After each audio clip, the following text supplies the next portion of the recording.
In today's video, I'm going to teach you how to calculate pips on TradingView. If you're new to TradingView or to Forex terminology, a quick note before we start. A pip is a small unit of price movement, commonly used to measure distance between two prices on currency pairs.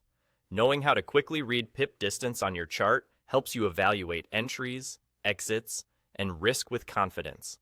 First, get your chart open to the instrument you're analyzing. Identify the two price points you want to measure between. To make clicking those points easier and more precise, place visual markers on them using the Shapes tool. You'll find shapes on the left toolbar. Choose any shape you like. Circles, crosses, or flags all work. And click once at your starting price and once at your ending price. These shapes don't change the measurement.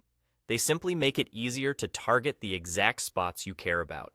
Now that your 2 points are placed, head back to the left toolbar and find the ruler icon. On TradingView, this is the Measure tool. Click the ruler to activate it.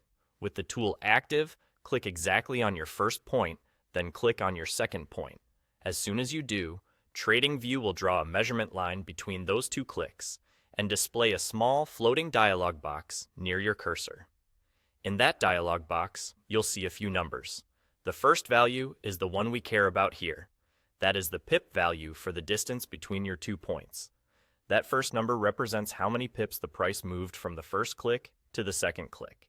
You can think of it as the raw pip distance.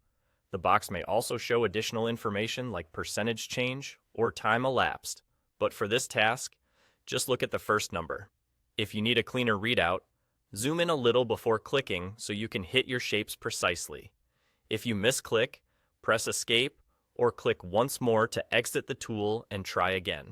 You can also drag your shapes slightly to fine-tune their placement, then repeat the measure for a more accurate pip count. Keep in mind that different markets have different conventions. In Forex, pips are standard, while other assets may emphasize points. TradingView's first value in that box is the distance you need. And that's it. Place your 2 markers, select the ruler icon, click the 2 points, and read the first value in the dialog box to get your pips. There you go. That's all you need to calculate pips on TradingView quickly and reliably.